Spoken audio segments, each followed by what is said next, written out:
আসসালামু আলাইকুম। কেমন আছেন সবাই? আমি একটু আজকে কিছু বলবো, যেটা হচ্ছে আমার নিজের প্রফেশনে আছি। আমি রিয়েল এস্টেট সেলসে আছি। তো আমার প্রফেশনে যারা কলিগরা আছেন, ভাই ব্রাদার যারা আছেন, তাদের উদ্দেশ্যেই বলা বিষয়গুলো।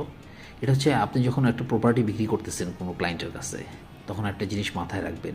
আপনি কিন্তু মানুষের কাছে আপনার স্বপ্নটা বিক্রি করতেছেন।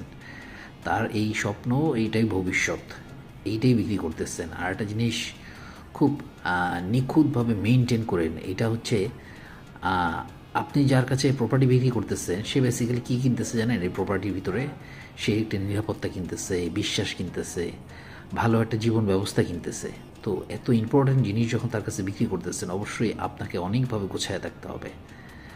গোছানো বিষয়গুলো নিয়ে আমি যদি ছোটোখাটো কিছু বলি, হয়তো সবাই সব কিছু জানেন। কিছু জিনিস খুব বেসিক। একটা কথা হচ্ছে, মিথ্যা কোনো কমিটমেন্ট কখনো কাস্টমারের সাথে করেন না। প্রত্যেকটা ক্লায়েন্টেরই কিন্তু তার একটা পারচেস করার প্ল্যানিং থাকে, পারচেস প্ল্যানিং থাকে, কী কারণে কিনবে, কেন কিনবে, কোথায় কিনবে। তার এই প্ল্যানিংটাকে আপনি জীবিত রেখেন, সেটা মাইরেন না কখনো। যদি মেরে ফেলেন, তাহলে কিন্তু তার সাথে আপনার প্রতারণা করা হবে।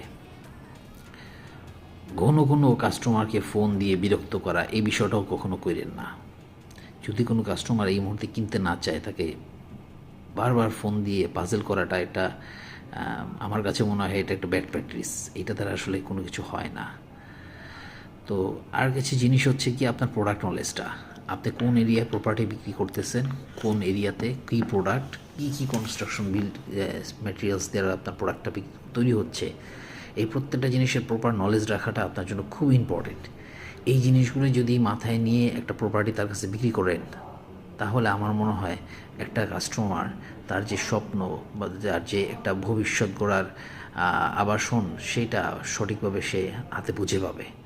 তো আমার আপনার মতো সেলসম্যানের হাতেই কিন্তু মানুষের প্রপার্টির অনেক ইনসাইট বলেন, ভালো মানে ভবিষ্যৎ বলেন, সব কিছু ডিপেন্ড করে।